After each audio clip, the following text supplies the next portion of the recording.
Good morning, everyone. We are Group 5. This is Project 5. I am Xander Craner. I am Stanley Zhang. And I'm Jeffrey Perez.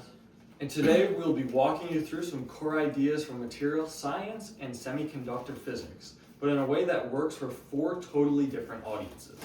We'll start with simple, everyday intuition, move into engineering fundamentals, connect the ideas to broader liberal arts thinking, and then finish with full technical detail for classmates who know the field.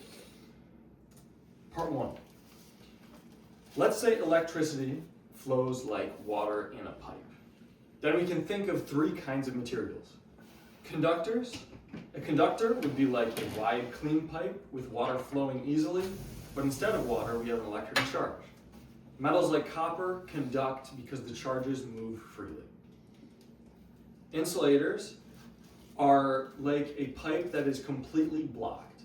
Charges can't flow at all, and materials like rubber, wood, or plastic fall within this category. And semiconductors are like a pipe that is partially blocked, but if you heat it or treat it just right, suddenly the water starts flowing. Electricity moved only a little at first, but we can change how easily it flows.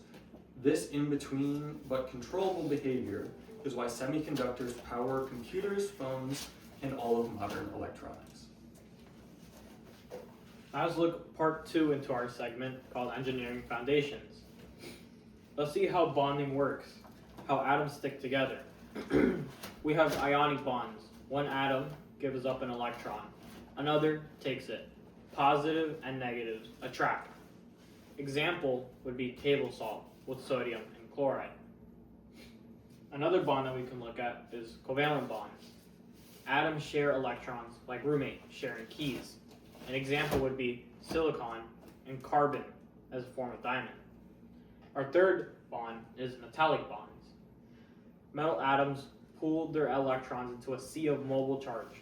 That's why metal conducts electricity so well. Secondary interactions. Not all interactions are full chemical bonds. Van der Waals forces, which states weak, temporary attractions, geckos use them to stick to walls. Hydrogen bonds is equivalent of stronger attractions involving hydrogen, crucial for water's unusual behavior. We can now look at energy bands and band gaps. In solids, electrons don't have isolated energy level anymore. They form continuous bands. Valence bands, where electrons normally live. Conductive bands, where electrons can move freely. Band gap, the energy separation between them. Different materials have different band gaps. Conductors' bands overlap, which equates to easy flow. Semiconductors have a small gap, so has more controllable flow.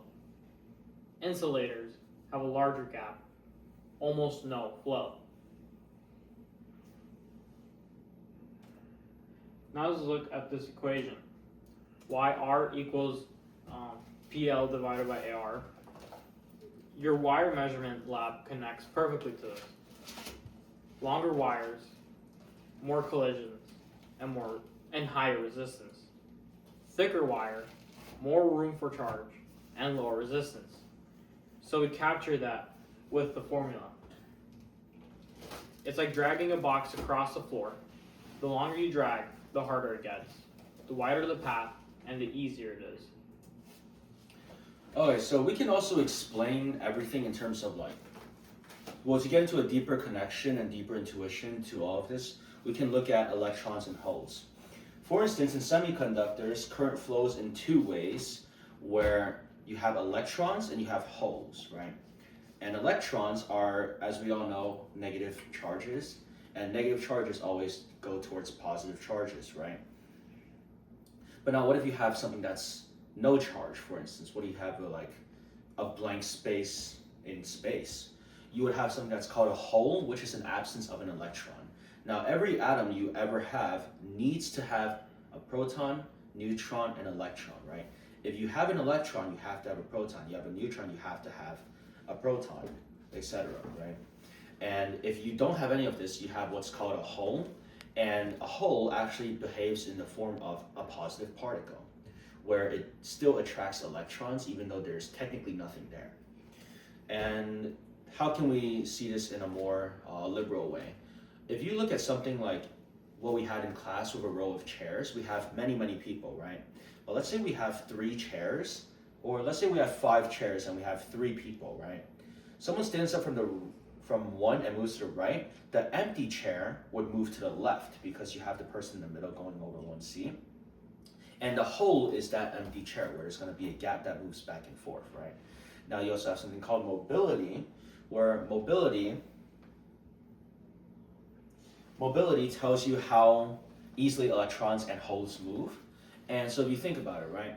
How fast can someone walk in a crowded hallway? Not very fast, right? If you look in New York City, everyone's always rushing around and trying to get through, but there's always going to be people bumping around. If you're in a highway, it's very hard to go fast, kind of example, right? But if you have a very, very clear highway, you can go speeding. You can go like 200 miles an hour, no one's going to notice. But whole point is, the more cars you have there, the more collisions and the more spaces you have that you cannot go through, unlike having a blank, empty highway. And in this sense, this is the same logic for electrons and holes. Even if you have a contained space, if you have a singular electron in a very big contained space, similar to our last lab, you have an electron that can bounce back and forth all over the place without having to worry. Now, what if you have 2 electrons on opposite ends? They have to first move, and once they collide, because of physics, they do lose a little bit of their energy. They don't bounce as fast backwards anymore. So if you have ones on both sides and you collide, all 4 of the collisions would lose a little bit of strength for everybody. So initially it's like this. After it has 4 parts, it collides and it goes slower. And if you add more and more electrons that can collide, you're losing more and more energy, which is not losing per se, because you can't lose energy. It just gets transferred into different forms. But what happens is the energy stops being in the form of speed, and all of the speeds slow down. Now there's 2 things in semiconductors. There's pure semiconductors and doped semiconductors. Now, pure semiconductors are also known as intrinsic semiconductors, and they get electrons and holes from heat. So if you add heat to the semiconductor, for instance, if you take silicon and you make it heating up, then it would get more electrons and holes. Now, doped semiconductors get a lot of extra electrons from added atoms. So that's like saying you take something you poured on top of, let's say silicon, which isn't a prime example, but you take that and you pour something on top of it, you would have extra electrons, which would change up how things go. So silicon has the most modest mobility, and germanium has higher mobility because its electrons are held more loosely. And you can see this in smartphones, which are what silicon is based out of, and germanium, which is where everything else is based out of. Now, let's look at why GAP LEDs are green and GAA LEDs are infrared. So light colors come from the band gap. Larger band gaps lead to higher energy photons, which in short lead to green and blue lights. And smaller band gaps lead to low energy photons, which lead to red or infrared lights. So if you take a GAP LED, which has a much larger band gap, it emits greenish/blue colors, and usually this just shows up in the form of green, but if you have very little, then it shows up in the form of blue. And if you have GAAs, which have a small band gap, you have infrared lights. So if you think about it in terms of like maybe a musical note, higher band gaps, higher pitch, lower band gaps, lower pitch, and that's why you get green or red. Now, part 4, let's take a look at the more technical details. So here's the quantitative side of the material science or semiconductor physics a student would expect. Intrinsic silicon would be at 300 Kelvin, would have electron mobility at mu sub n equals to 1350 centimeters squared per volts second squared. And intrinsic carrier concentration, where the whole mobility is rho sub p, which equals to 48 centimeters squared. You can see the intrinsic carrier concentration is just 9 times 1.1 times 10 to the 10 centimeters to the negative 3. So you can also see this as n equals to p equals to ni.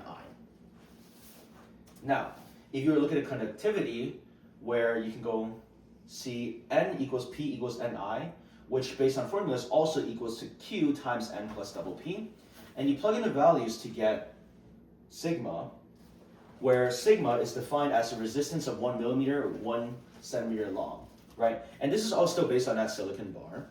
And in this silicon bar, you can convert the units to get to 10 to the negative 2 centimeters squared, where the length is 1 centimeter and R is going to be L times the area, which is just your length times area.